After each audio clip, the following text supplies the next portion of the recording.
I want you to the moon. I want you to the moon. I want you to take me home. I'm falling. Love me long. I'm rolling. Losing control. Body and soul. Mental for sure. I'm already yours. Assalamualaikum warahmatullahi wabarakatuh. Perkenalkan, nama saya Anggi Aryani Putri, NIM 1962085, Prodi Akuntansi KS2 2019. Dalam video kali ini, saya akan menyelesaikan tugas evaluasi tengah semester dari mata kuliah Sistem Pengendalian Manajemen. Kali ini, saya mengambil kasus tentang penanganan dampak yang ditimbulkan pandemi virus atau COVID-19. Pandemi virus corona atau COVID-19 di Indonesia penyebarannya semakin meluas, bahkan sudah tersebar hingga 34 provinsi. Karena penyebaran virus yang masih sangat tinggi, pemerintah akan menyusun perencanaan strategi dan penyiapan anggaran untuk kesehatan, pendidikan, dan perlindungan sosial dalam penanganan dampak yang ditimbulkan pandemi virus tersebut. Saya awali dengan perencanaan strategis. Yang pertama yaitu perencanaan strategis kesehatan. Pemerintah telah menerapkan perencanaan strategis kesehatan sebagai tindakan nyata untuk menangani segala kondisi dalam masa pandemi COVID-19 dan upaya itu akan terus dilakukan.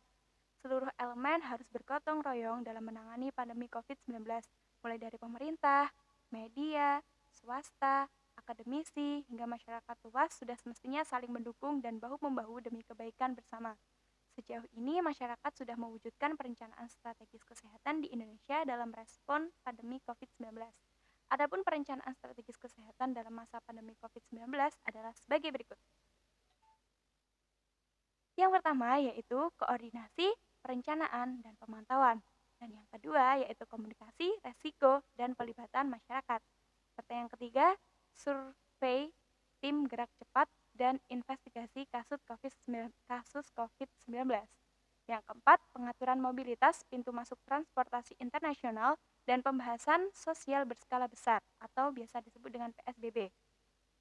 Selanjutnya, pengembangan laboratorium nasional, pencegahan dan pengendalian infeksi, menyusun dan melaksanakan tata laksana kasus COVID-19, memberikan dukungan operasional dan logistik ke seluruh daerah, serta yang terakhir mempertahankan sistem pelayanan kesehatan.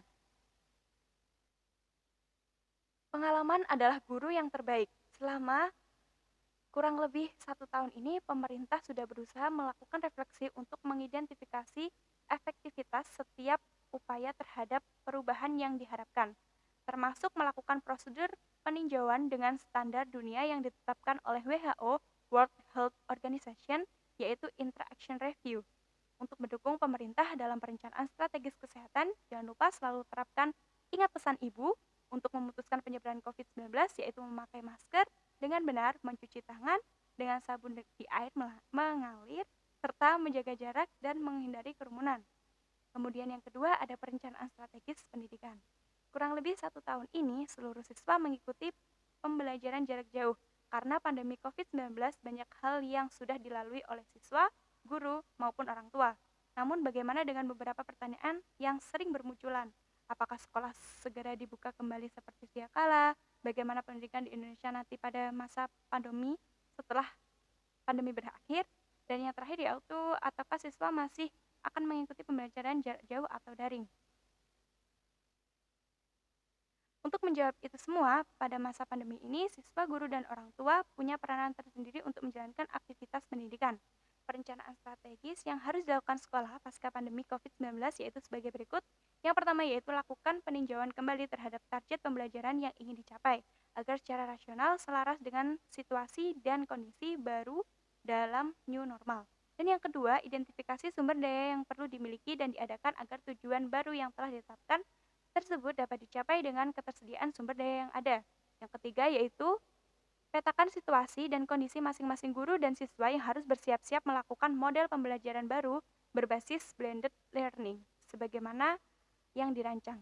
Yang keempat yaitu kajilah GAP antara kebutuhan dan ketersediaan untuk menyusun langkah-langkah strategis dan operasional yang perlu segera dilakukan untuk menjembataninya Dan yang terakhir yaitu eksekusi langkah-langkah tersebut secara kreatif dan inovatif dengan menjalin berbagai kemitraan dengan pihak-pihak eksternal yang peduli mengenai pendidikan.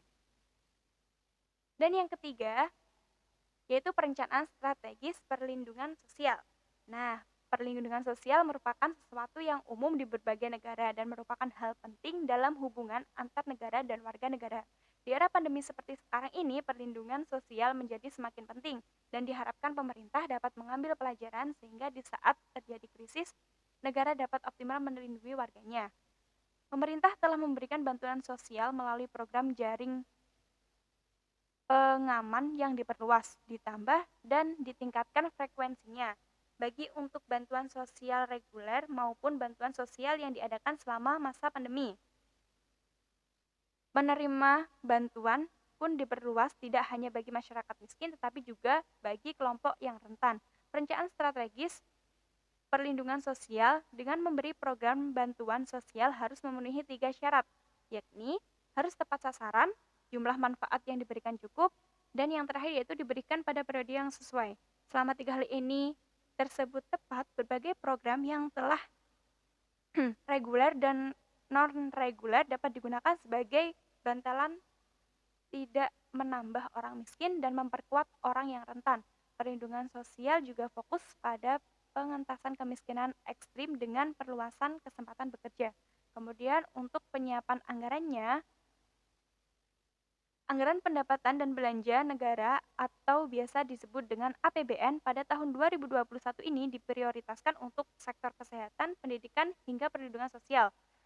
Total anggaran belanja ini mencapai 2.750 triliun yang dialokasikan kepada 87 kementerian atau lembaga. Yang pertama yaitu penyiapan anggaran untuk kesehatan. Melalui penerapan disiplin kesehatan atau 3M, memakai masker, mencuci tangan, dan menjaga jarak, serta 3T, testing, tracing, and treatment. Ibu Sri Mulyani merinci anggaran kesehatan mencapai 169,7 triliun untuk penanganan pandemi COVID-19. Selanjutnya, penyiapan anggaran untuk pendidikan. Belanja di sektor pendidikan sebesar 550 triliun. Alokasi anggaran sektor ini menjadi paling besar karena mencapai 20% dari total belanja negara untuk tahun depan. Ini ditujukan untuk mendukung reformasi pendidikan serta perekrutan 1 juta guru honorer menjadi pegawai pemerintah dengan perjanjian kerja. Dan yang terakhir yaitu penyiapan anggaran untuk perlindungan sosial.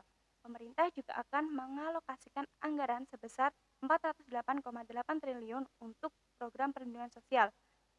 Berbagai program bantuan sosial atau yang biasa disebut dengan bansos disiapkan pemerintah dalam membantu masyarakat khususnya yang terdampak pandemi COVID-19.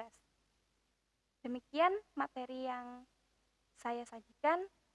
Anda bisa menyimak videonya lebih lanjut dengan link yang saya kasih di bawah sini.